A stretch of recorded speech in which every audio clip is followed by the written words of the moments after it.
உள்ளத்தால் இல்லாதவரையும் உலகத்தால் எல்லாம் கொள்ள சொல்லி உள்ளத்தை இல்லாத வாழ்ந்தார். உலகத்தால்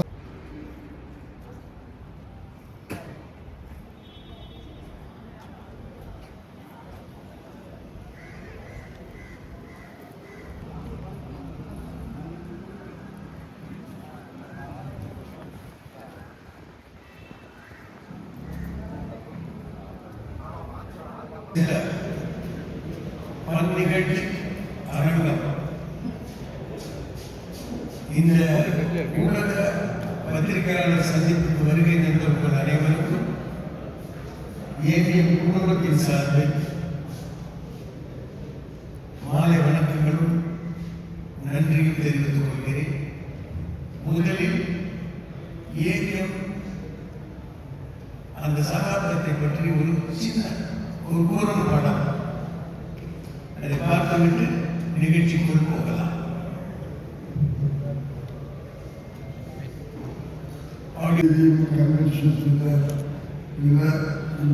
நிகழ்ச்சியில் கொடுத்துள்ள அரங்கத்தை கலந்து கொண்டிருக்கிறார்கள்.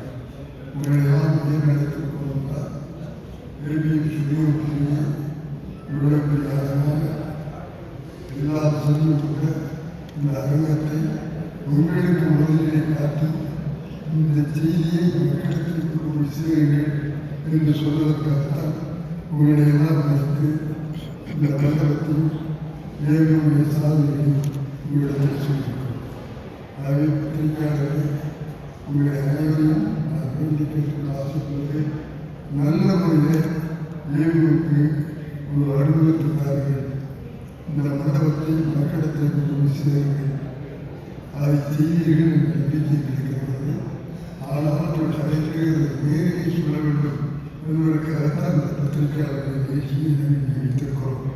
ஆகவே இந்த நிகழ்ச்சி வந்திருக்கிற உங்களையும் வீடியோக்காரர்களையும் விழிப்புணர்வாளர்களையும் மக்கள் தொடர்பாளர்களையும் வருக வருக வருக என்று ஏவிஎம் குடும்பத்தின் சார்பில் உங்கள் அனைவரையும் வீடு காலம் போட்டி வழக்கத்தோடு வரவேற்கிறேன். கைதிட்டு பத்தல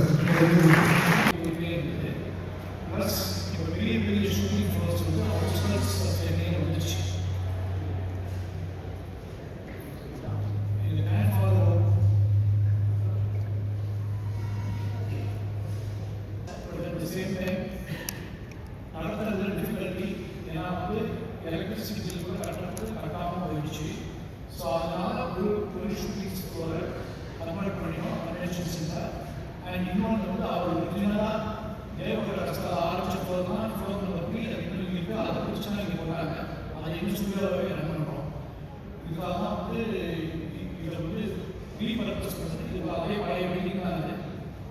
அதை வந்து ரீபர்பஸ் பண்ணி வேறு யாருக்காவது ஏதாவது டவுட்ஸ் இருக்கா? இங்கே அழைக்கப்பட்டிருக்கிறேன். அதற்கு முன்பாக அந்த குடும்பத்துக்கு நாம் நன்றி சொல்கிறோம். எதுக்காக இதில் எல்லாத்தையும் பார்த்துட்டே இருந்தேன். இந்த இடத்துக்கு முன்னாடி தான் ஒரு 19 வயசு பையனா நான் வந்து நின்று எல்லாத்தையும் சுற்றி பார்த்தேன். தனியாக வந்து நின்று அப்போ இந்த பாதை வந்து கடைசி வரைக்கும் போகும். அந்த ஃபர்ஸ்ட் ஃப்ளோர்லேருந்து 8th ஃப்ளோர் வரைக்கும் அந்த பாதை அப்படியே போகும். இந்த இடத்துல வந்து நான் வந்து சுற்றி பார்த்தேன். பார்த்துட்டு ஒரு ஆளால் இதை சாதிக்க முடியுமான்னு நினச்சி பார்த்தேன். அதுக்கப்புறம் நான் போக போக நானே பல விஷயங்களை கற்றுக்கிட்டேன். கற்றுக்கிட்டதுக்கு அப்புறம் இதை எப்படி தான் அடுத்த ஜென்ரேஷன் கொண்டு போகிறாங்கன்னு யோசனை பண்ணிட்டு இருந்தேன். அப்படி காலத்தில் நான் அவ்வளோ இருந்தேன். ஆனால் அதுக்கப்புறம் இந்த 4 பேரும் ரொம்ப அருமையாக அடுத்த கட்டினாங்க. சரி, ஓகே, இப்போ சினிமாவுக்கு கொஞ்சம் சரியான நேரம் இல்லை, இப்போ என்ன செய்வாங்கன்னு யோசனை பண்ணேன். அடுத்த ஜெனரேஷன் இப்படி ஒரு அழகான கல்யாண மண்டபத்தை கட்டி ஒரு கன்வென்ஷன் சென்டரை கட்டி அது ஒரு டைனிங் ஹால் போட்டு ஒரு அழகாக ஒரு சிறப்பாக இருக்கும்னு உண்மையாகவே நம்ம பார்க்குறவருக்கு நினைக்கல. ஸோ இந்த மாதிரி ஒரு விஷயத்தை நீங்கள் தான் மக்களுக்கு எடுத்து சொல்லணும். ஏன்னா வெளியே போனால் தான் இப்படி ஒன்று உள்ளே இருக்குங்கிறது தெரிய வரும். அதுதான் நான் எடுத்து சொல்ல வேண்டிய முக்கியமான விஷயம். இது இது இப்படி ஒன்று ஒரு 7 ஃப்ளோர் 8 ஃப்ளோர் பின்னாடி வந்து அந்த மேட்ச் இந்த இடத்துல இப்படி ஒன்று இருக்குங்கிறத நீங்க மக்கள்கிட்ட எடுத்து சொல்லணும், எடுத்து செல்லணும். அடுத்ததா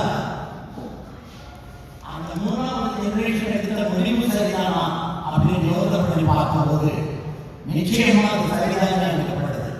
ஏன்னா வெளியே எல்லா இடத்துலையும் பாருங்க, அந்த ஸ்டுடியோங்கிறது வந்து இப்போ கொஞ்சம் குறைஞ்சு ரியல் ஹவுசஸ் அண்ட் ரியல் அதுக்கான லொகேஷன்ஸ் பில்டிங் இப்போ இன்னைக்கு பெரிய பெரிய படங்கள் பார்த்தீங்கன்னா ஒவ்வொரு இடத்துலையும் அதுக்காக ஆங்கில படத்துக்காக அது ஆங்கில படங்கள் தான் முதல்ல இருந்துச்சு. அது மாதிரி இப்போ இங்கிலீஷ படங்களுக்கு அந்த லொகேஷன் பில்டிங். ஆனால் இப்படிப்பட்ட ஒரு விஷயத்தை சிறப்பாக செய்திருக்காங்க. இன்னும் என்ன புதுசு வருகிறது அடுத்த ஜெனரேஷன் அவங்களுக்கு நான் கேட்கிறோம். அதனால இன்னும் புதுசாக நிறைய வரும். ஏவிஎம் பற்றி நினைக்கும் போது ஒன்று மட்டும் நிச்சயமாக வரும், கடுமையான உழைப்பு.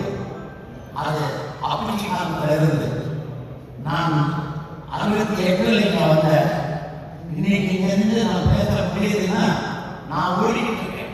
அந்த ஓடிக்கிட்டு இருக்கிறதுக்கான காரணம் எம்ஜிஆர் அறிமுகப்படுத்துறது மட்டுமல்ல, இங்க வந்ததுக்கு அப்புறம் தான் சினிமாவில் இத்தனை விஷயங்கள் இருக்கு அப்படிங்கிறத கற்றுக்கிட்டதும், எனக்கு ஒரு 4 நல்ல சகோதரர்கள் கிடைத்ததும், ஒரு நல்ல நண்பன் கிடைத்ததும் இந்த இடத்துல தான். அந்த நண்பன் வந்து எப்படி கொடுக்குறாங்க உங்களுக்கு தெரியும். ஆகவே இந்த ஸ்தாபனத்தை பற்றி, இந்த நடத்த நீங்கள் கட்டப்பட்ட கன்வென்ஷன் சென்டரை பற்றி தயவு செய்து எவ்வளவு அதிகமாக மக்களுக்கு எடுத்து சொல்ல முடியுமோ அதை செய்யுங்க. அதுக்காக தான் நீங்கள் வந்திருக்கீங்க. அதுக்காக நான் உங்களுக்கு நன்றி சொல்லி வெளியேறுவதற்கு முன்னால் தயவு செய்து சிரமப்பட்டு அவங்க உங்களை வரவேற்கிறோம், உங்களை சந்தோஷப்பட்டு அனுப்புவதற்காக டின்னர் ரெடி பண்ணியிருக்காங்க. தயவு செய்து எல்லாரும் சாப்பிட்டுட்டு போகணும்னு கேட்டுக்கிட்டு நான் உங்களுக்கு விடைபெறேன்.